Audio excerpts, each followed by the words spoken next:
C'est très triste. Il y a quand les libanda ya mbeto na ye ezala take a découché qui mais a découché te malali na kacho. Moi si na ye wana soka za na zemi oyebi tension ya basi zemi ndenge ezala. Nakutani na mutu moko ya biso ya théâtre mwana mwasi azolo boya azu ya pusi akende. Et ça linga passi. Donc c'est vrai, il a passé nuit. Mais qu'on passe une nuit, ils allaient dans le blême comme tel. Et ça fait partie à procéder parce qu'hier, quand on l'a pris, il fallait pas auditionner. Il a été auditionné à 16h. Ngana yawa, na ye kolanda oya nga mwana, ngana ze veka na ye. Na ze veka patriotique, na ata mwana sali boma, na ko kotika mwana na ngate anyo kwa mate. Donc on a biso encore awa bien lelo vraiment après confrontation non pour le ndazo ya ça dossier judiciaire il était à Kanda boy mututé donc c'est lui qui était le plaignant papa yo mbeleza foko na niveau na yo oza boss eza foko to bwaka yango mutu nyonso azotinda yo nyokola ye tinda ye prison papa kolongule lokote ngevek na ye na sengi pardon. Rien sur ça. Asenga Bouboul, pardon. Il y a quand même papa Bouboul. Ils ont pas y a le temps comme falité. Je crois qu'il y a Zoyaza Mobali. Vraiment, il faut assister. Mais t'as nous en akufa. Nakufa pas les faire. Est-ce qu'il faut pardon quand ils sont là? Bien sûr, tu sais pardon. On dit pardon exact. Et sa femme, pour préparer Nini. Parce qu'hier on a été avec elle. Hier on a été avec elle. On a essayé quand même de la préparer. Bon, c'est déjà, tu sais, quand tu es une femme, il y a star, tu dois te préparer. Hein, et elle s'est déjà préparée. D'abord, hier soir, on a fait quand même le mieux pour dire qu'elle a et moi quelque chose à manger. Et Sobé, il a dit il était là. On a vu aussi Chaka Congo qui est là. Et bon nombre, il y a Banane Bazor. En tout cas, non, on est en contact avec son staff, de ce là. On est en train de voir un peu comment nous pouvons aboutir à une solution. Toujours dans votre émission, l'arrêté chrétienne, plutôt j'allais dire Babango. Toujours maintenant, Chaka Congo. C'est parti. Voilà, Vienanga Bogar, Lelo, tout à Versace. Et Versace Ndelobia avec Chaka Congo, tout à Versace. Vienanga Bogar, Chaka Congo, tout à Versace. Hein, Balobi Versace Ndelobia, Tchatchi na Tchatchi, Chaka Congo. Ah, mais viens, Bandaka Lozalate Boye, Bonanini. Il aura bien bon à parler au bomba. En tout cas, personne n'a depuis qu'il y a à Londres. A tika testament, a testament qui sont qui n'a koufi. Bilo kunangai. Au pays Chaka Congo. Ok. Ils ont pendant on a là dit que qui à Londres, personne n'a. As affaire na c'était monsieur qu'on a bossé na jamais même yo. Mon a que 30 kilos. Batu aboya ou mais la raté vraiment bon et pas à Nzambe azamoli monaï. Ça pour ça Moussakata voilà tout le monde devant cour d'appel et parquet général il y a limité à na 4 mairies. Chaka Congo dossier de Gonabiso lité à Kanda et Zandengeni.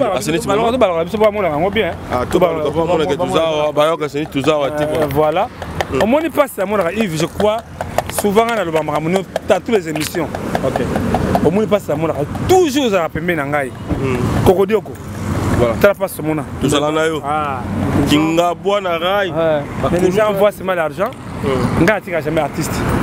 Je ne fais ça pour l'amour des artistes. J'ai fait ça pour l'honneur pour les artistes. Allez Kambango. Mais mon bango sur matanga. Yo son demi que lelo. Lisez à Kanda ou à Gimon. Ah ya beaucoup monde ne va pas tomber mais la remercier qui n'a sauvé ou déjà wa merci vraiment que on est là on doit se battre pour na déjà ko kutana ici ka dossier zali papa Bouboul on est là zoya pas confronter bango pour 5 papa Bouboul on est là aux ali grand mécène culturel aux actes culturels vraiment que aux hommes de Bangona, moni ba wana ba beja coopérant. Alors nous avons rukumu que kofinga ça mabe. Mais ba comprendre que l'état a Kanda face à l'obelaka. Je vais comprendre mais de toute façon l'état a dit l'état nous avons za biso pona ba libérer papa na biso o abengi l'état a Kanda parce que ce monsieur l'état a Kanda après un respect. Même ceux qui me temps où à Dubaï, Ayelanga Biloko, Bilamba, Ali peut-être pas très respect envers en tout cas. Il y a un moment qui était à Canada, en tout cas, nakolonga ti lite ya kanda kobima. Voilà, ça c'est bien, mais toi et Bananou, dossier en Ozomona, est-ce qu'il y a un biso encore? Ah ouais, ou bien l'élo vraiment, après confrontation. Non, beaucoup de gens, c'est un dossier judiciaire, lite ya kanda boyi motote. C'est lui qui était le plaignant. Voilà. Mais il y a ça, on a une comédie, mais il y a lite ya kanda, il y a des petits mots impolité comme tel. Et ça faisait net modèle naie à l'obelaka. OK. Comédie naie à kanda kanda mutu lite ya kanda. Alors vraiment que c'est très triste, mais de toute façon vous allez avoir yango kutibisa. Oui, ça fallait pour Panini pour les concerts naie. Invitation à des salariés qui est là. Fallait, je crois que à côté de ça musu batunde bakoyawa. Bon ya yo yebi. Tout ça va aller le trop. Tout comme si va trop, tout le monde se soutient en pété. Ils ont pas. Il dit si gaso aider no comme si nan le biki mo msala londe. La commission fona yebi ke ya testament ke biloko na ngai bo pesa chaka Congo. Famille ba yebi. Ils ont pas. On a ça là ka. Tali zo la kaya kalibu valete. Lobby to remercier chef d'état. Lobby to kuta na président de la République na ETNC. Mais na tindi ba message na ba artiste parmi petit nani bina fide ya na benga boyazo budu ya ma téléphone bon ya yebi numéro na ayebi ah bon ayebi njo to bunda pona bango kay variété seline non ndenge ba artiste ba futa kambongo c'est ça bien pona ko le kayango vraiment lobby to yo kana ba na ba ko ETNC to ba comment désormais donc ça va bien ba plus artiste valeur non on a ça là pour la bango toke na IGF, toke dernièrement il faut tout ça là marche pour na activité ça là. Il y a bango besoin peut-être. Eh bien fille, ça respect petit nangai. Ça respect. To sunga batebele le ko na mbongo na yo occupé na hotel. Neti tata wazo yo. Sangoti yaka évêque hier kuna petit mukuna ye. Na c'est pas moi non pourquoi Atika bango artiste c'était. Il est là partout. Ils ont pas. Mais non, c'est d'abord l'amour des prochains. Amour à Moninga. Ah, tout ça, c'est là, mon gars, arrivé à Boboul, à Zoya, autour de voilà, question est allée te retourner avec, mais il y a aussi ça, on a vu qu'il y a d'autres qui avec vraiment 12 années pour 5 minutes. Alors, Toyeba, souhait, topé, Makanisia, Tcharakongo, les Nini, à ce moment. Est-ce qu'il faut qu'il y ait un système, il y a pardon pour Congolais comme un bongo, il faut pardon l'écran, assez un fali pardon, assez un rien sur ça. Assez un boule pardon. Il y a quand même pas boule. Ils ont pas il y a le temps comme falité. Je crois qu'il y a Zoya Mobali, Azam tu comprendre. Le logo en tout cas vraiment faut un système état nous en la kufa. Na kufa pas les faire. Est-ce qu'il faut pardon quand ils sont là? Bien sûr tu sais pardon. On dit pardon exact. Pardon. Voilà. Merci. Merci Véhicolo Kwanga. En tout cas, viens M. Boga. Vers ça, c'est Ndezoloba, Kolo Kwanga, Chaka Congo. Eh, bon, peto web. Là, si mère Amigolo n'aime dans le salon boya. Dans la nuit, mère Amigolo dans la vieux boye. Dans le classement, via Betty boye. Mère Amigolo, il y a peu de mettre un monde. Bobette. Bobette Moyo. Voilà, évêque. Tozano Awa. Alors, un mot par rapport à l'arrestation de Ronabiso, Lite Yakanda, Lobby, tout ça qui awa, à Lali, tout le monde qui est là. Dossier Zaman Mbilinga, Mbutu Zali. Alors, pour nous, tant qu'artiste, on va avoir un dossier de Ronabiso Lite Yakanda. Papa, na lalité Butu Mobimba. Ah bon? Ouais, la lalité Butu Mobimba na Kanis Makasi. Oyebi Mutuko Funda yo ezalokola mutabomiyo. Olala libanda ya mbetu lite ya kanda na libanda ya mbetu na ye ezala take adekushaki me adekushete malali na kasho mwasi na ye wana soka za na zemi oyebi tension ya basi ya zemi ndenge ezala nakutani na mutu moko ya biso ya théâtre mwana mwasi azolobo azu ya pusi akende esalinga pasi bolingo ezate na mondo yombela papa oza mutu ambongo banda na zabo mwana na yebi yoke mutu ambongo yombela yo yondela ngana yebi kaka wana papa na za villageois yombela papa to yeba yo banda kokola basobwaka yo yombela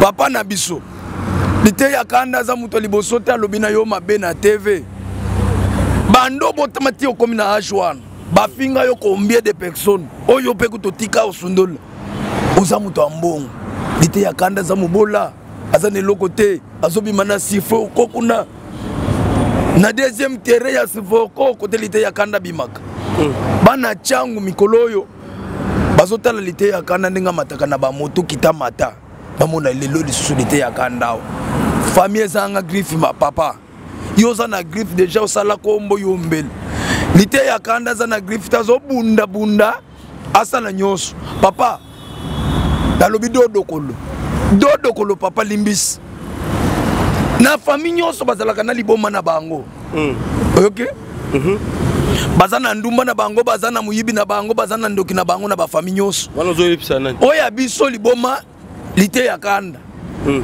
afingite wanozo yipisa nani yonde nazo yebisa bubu yombele yombela papa nalingena yebiso papa tika lite ya kanda zongela mwasi na ye na ndako papa ekolongolo eloko te ekochante kolanda bilobaloba ya batu te koyoka te osala ye boye te papa lite ya kanda ndenga aza wana aza mutu moko mwasi na yo aza fanatike na ye bana na yo baza ba fanatike na ye oyoki tina ba usie na yo baza ba fanatike ata na bato batindika lite ya kanda likolo ya podium baza ba fan mais congolais alaka nini asalaka ignorance lokola yebite aluka kaka kombo na sima ya mutu mais papa limbisa lite ya kanda eleka nango biso tosengi yo pardon oza mutu ambongo biso toza babola toza na eloko te tozobunda na vie limbisa papa.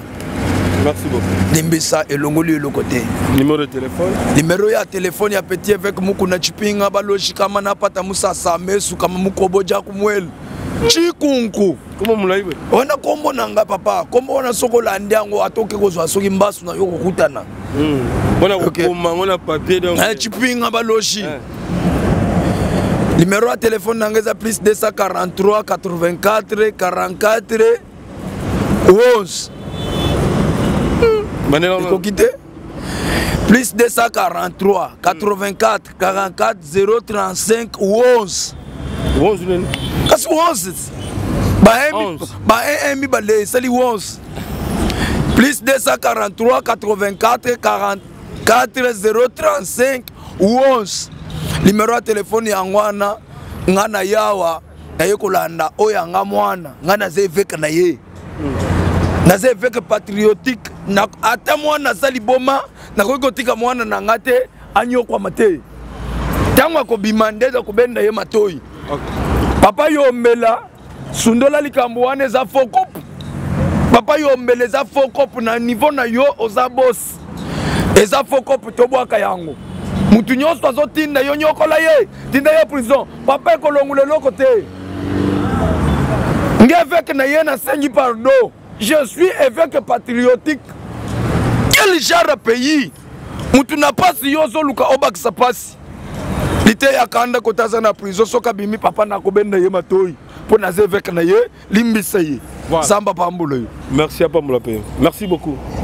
Voilà, nous sommes déjà avec Maître Doli Mwenza, donc l'avocat principal de l'artiste comédien Lite Kanda. Toujours dans le parquet général, il y a l'immédiat à 4 mairies. Voilà, Maître Boni Santé, tout le monde encore sous l'élo, Lite Kanda à Lali, Nakacho.